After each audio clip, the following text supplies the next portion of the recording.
Welcome to the Techmeme Ride Home for Tuesday, June 28th, 2022. I'm Brian McCullough. Today, why there's a huge tech angle to the whole Roe V. Wade controversy. Google's shutting down one of their chat apps, but even I can't be bothered to figure out which one or why. Airbnb is permanently putting the kibosh on parties, and will StarlinkRV allow all of us to take off into the wild and still do our work? Here's what you missed today in the world of tech. So, I try to avoid politics on the show when I can, but when there's a huge tech angle to something, I really can't avoid it. The Supreme Court's recent overturning of Roe v. Wade has lots of folks worried that that decision could be used to curb online freedoms and surveil vulnerable populations. A big concern is basically the whole modern tech surveillance machine, which could be used to do things like alert authorities of likely pregnancies. There's also, user location, the searches you make, and the data collected by tech companies that could be used in abortion-related criminal prosecutions. There already have been stories of third-party data brokers that were selling the location data of visitors to Planned Parenthood clinics, for example. Quoting Axios, while tech companies were loath to talk on the record about how they might address such legal requests in a post-Roe v. Wade abortion case, lawyers and other executives at several companies are definitely having these discussions. Law enforcement requests could come in the form of seeking data for a specific person or seeking, say, all people who are near a particular clinic, or maybe all out-of-state residents near a particular clinic, in addition to non-medical information such as location, shopping, and search data. Medical records themselves could be targeted, and those records are far more digitized than they were in the pre-Roe era. While HIPAA restricts how providers share information, it doesn't prevent them from sharing it with law enforcement. I don't think people can rely on HIPAA as being a defense in these cases if there were a criminal prosecution, a lawyer said. It's not just people who have abortions who may find themselves the subject of investigations.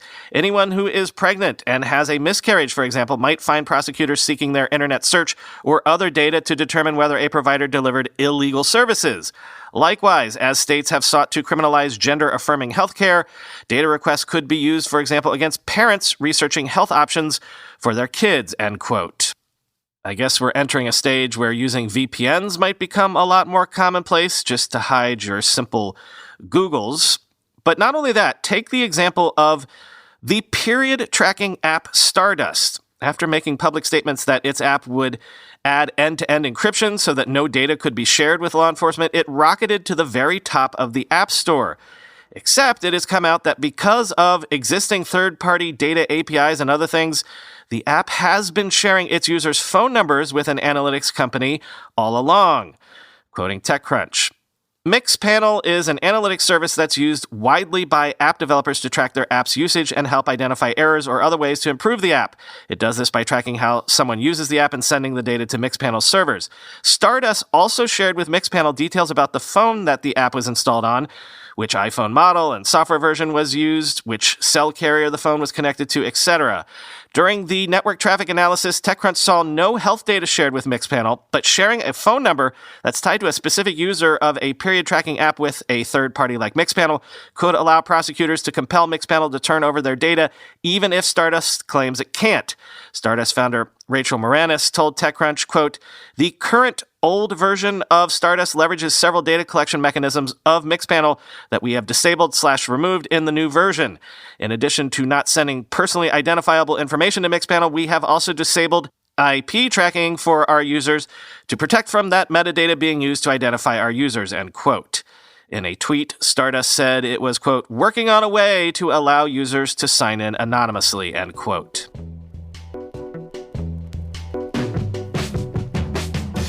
I'm not going to bother to write the joke right now.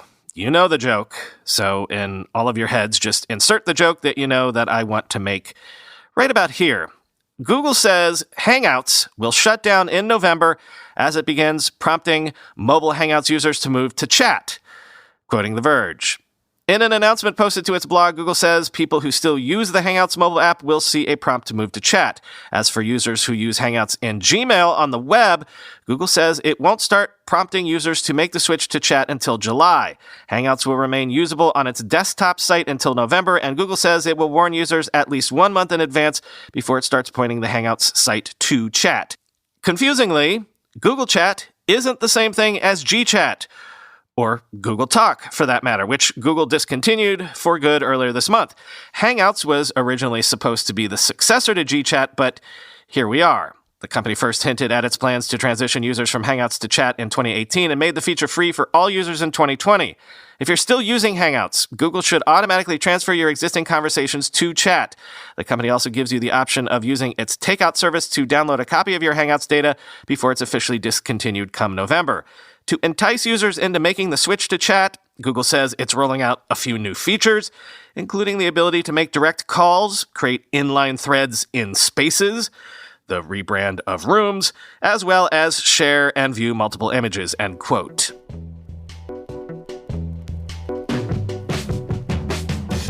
Quick update on the whole Elon Twitter thing. Twitter gave Elon Musk access to its data Firehose. And then Elon said that wasn't enough data, asked for more data, like historical tweet data, and they gave it to him. And so far, nothing. Crickets, quoting the Wall Street Journal. The nature of the Firehose data, both its volume and its limitations, make it hard for Mr. Musk or anyone to come up with clear findings in a short period that would prove whether or not Twitter's own estimates of fake and spam accounts are accurate, data analysts and social media specialists say. And any estimates could be hard to compare to those Twitter has made public, they say, because Twitter has a unique protocol for how it determines such accounts. Twitter's Firehose is, quote, just a public tweet string that contains such a vast amount of finite data that it isn't practical to analyze it for spam, said Micah Schaefer, a consultant for social media companies on trust and safety issues who previously worked at YouTube and Snap. Making it available to Mr. Musk is, quote, more of a shut up and go away kind of thing than a major concession, he says. Twitter has walked Mr. Musk through its process for calculating daily monetizable users, one of the people familiar with the matter said. People who have studied Twitter's data, though, said digesting it in a timely manner is challenging because of the volume of data received and the amount of resources needed to analyze it, namely computational power, infrastructure, and expertise. Around a dozen companies have paid for access to the Firehose over the years, a person familiar with the matter said. The average company would be drowning in the data, said Rahul Talang, a professor of information systems at Carnegie Mellon University's Heinz College. Mr. Musk hasn't said how he will carry out his analysis, though, as the world's richest person, he has the resources to hire enough data analysts to get the job done within about a month's time, he said, end quote.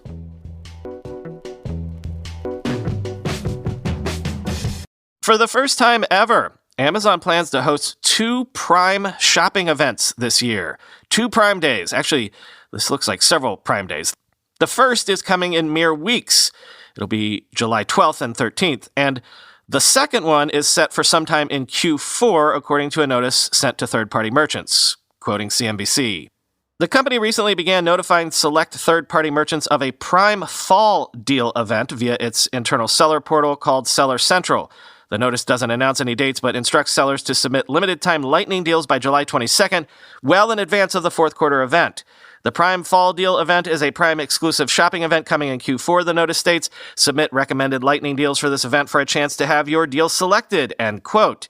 The fall event could help drum up additional sales for Amazon, which announced in April that it had booked the slowest quarterly revenue growth since the dot-com bust in 2001. It could also help retailers clear out some of the extra inventory they've accumulated as inflation squeezes shoppers, and they shift their spending to areas like travel and entertainment. Analysts have voiced concerns that Prime Day has lost some of the momentum it once had, pointing to slowing sales growth, smaller order sizes, and more muted promotion on Amazon's website. Jefferies analysts on Monday predicted Prime Day will contribute $8.1 billion in gross merchandise volume this year, which is, quote, consistent with the summer event last year, end quote.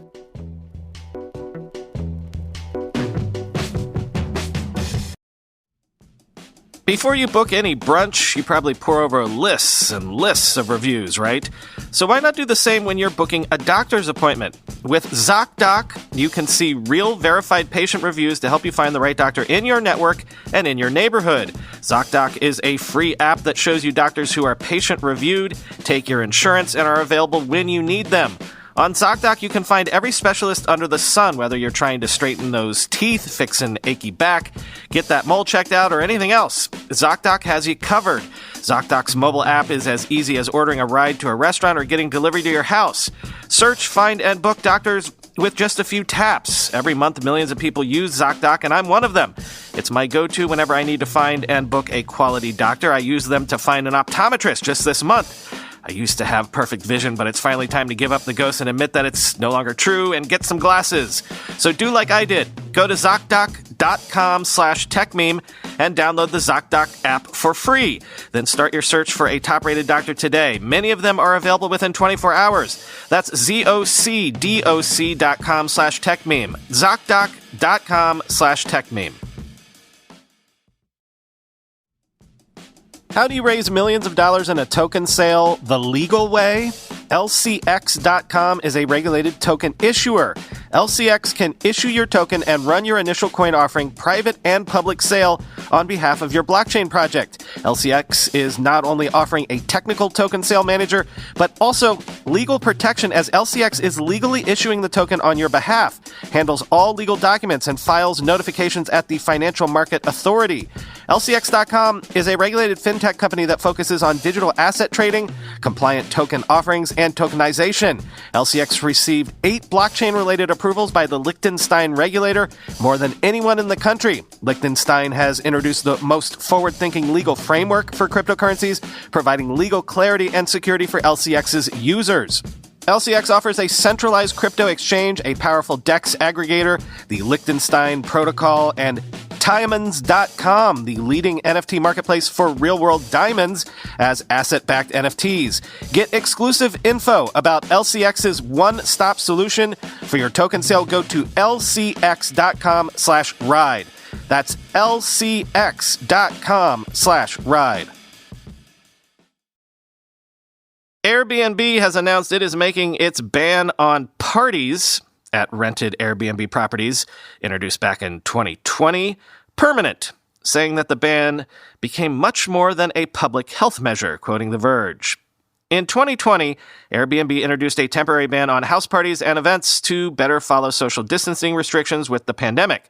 Now the company says it's been so pleased by the outcome of the ban that it's making it permanent and codifying its rules.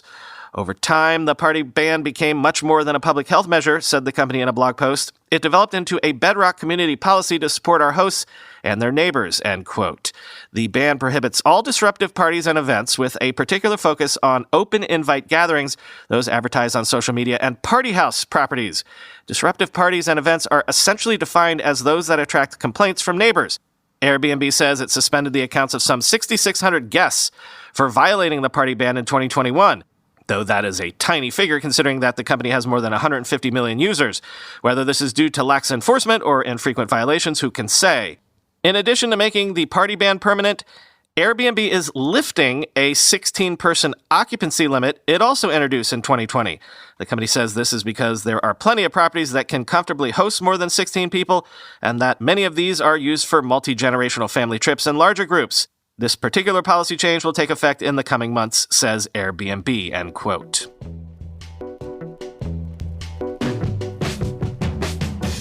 Finally today, how about a product review? I'm going to be doing this show next week from an Airbnb in northern Michigan, but what if I could do it further afield, if you will? That new StarlinkRV internet service is now available, and people have been testing it out in the boonies. According to Thomas Ricker at The Verge, the StarlinkRV service works well in remote locations and power consumption beats his expectations, but it can't be used on a moving vehicle, and storms and things do degrade performance. Quote, SpaceX launched its Internet from Space service in public beta in October 2020. The service has steadily improved ever since we tested it in May 2021, when we found it to be unreliable, inconsistent, and foiled by even the merest suggestion of trees. The latest advancements include the release of a smaller rectangular dish and sanctioned support for portability, most expressly with the launch of the StarlinkRV service. StarlinkRV allows owners to take their $599 or €639 dishy McFlatface anywhere. On the same continent, at least, there's coverage, which now means large swaths of North America and nearly all of Western Europe. You can even pause and unpause the $135 or €124 per month service so that you're only paying for the months you need. Importantly, StarlinkRV targets people on the go, be it weekend campers, overlanders and van lifers who live and work in their rigs year-round, or retirees with an RV or vacation home where they reside for months at a time. As such, StarlinkRV is competing against pricey unlimited mobile data plans and signal boosters that attempt to fill holes in coverage, not home internet services. Unlike the fixed Starlink residential service, which requires a perfect line of sight to the sky to be useful, subscribers to StarlinkRV can move their dishy at will and likely be much more forgiving when the choice is between degraded service and no service at all. I've been testing StarlinkRV for the last 2 weeks in a variety of locations, from atop a T5 camper van parked in a German forest where tall trees block satellite visibility, at a crowded festival in Bavaria with overloaded cell towers, at a Dutch beach where the prospects of mobile data are bleak, and in a severe thunderstorm at my home in central Amsterdam. For me, StarlinkRV's performance was an epiphany and cause to get serious about leaving the shackles of my urban existence behind.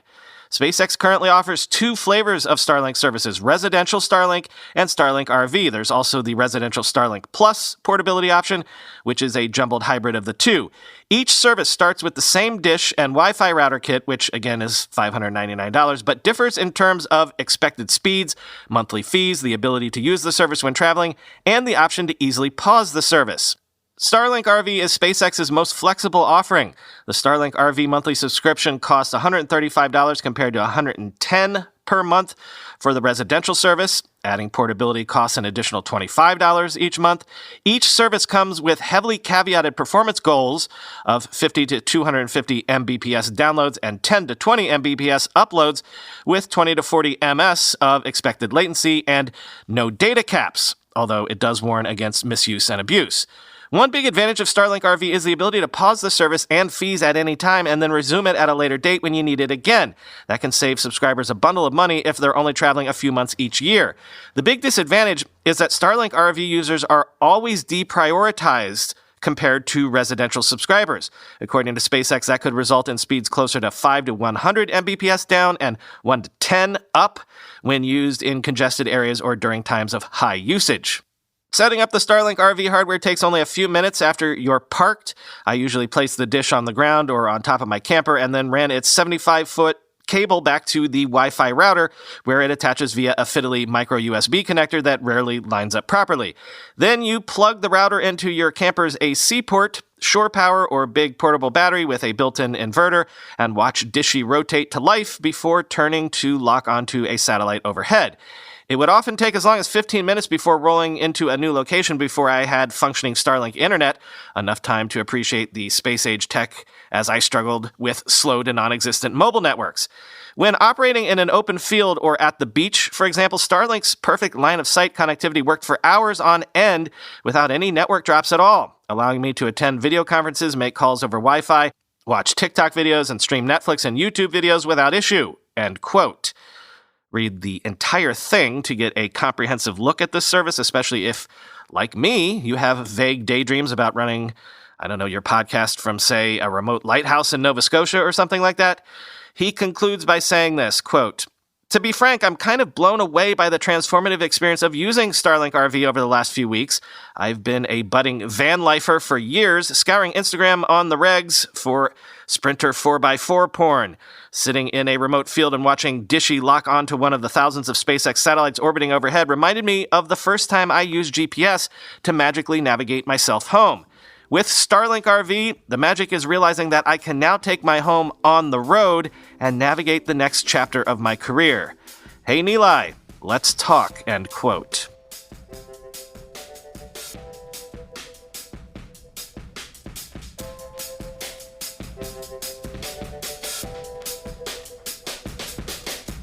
If you combine that with my new Jackery solar battery and generator kit that I bought earlier this month, then I could really live the #PrepperDad lifestyle. You get enough Jackeries, you daisy chain enough solar panels, and I could do this show on a camping trip in the Dakotas. Custer State Park in South Dakota, one of the most underrated attractions in this country. Google it, Custer State Park. Maybe I could do a week of shows from the banks of those creeks that we camped on when I was a kid. Talk to you tomorrow.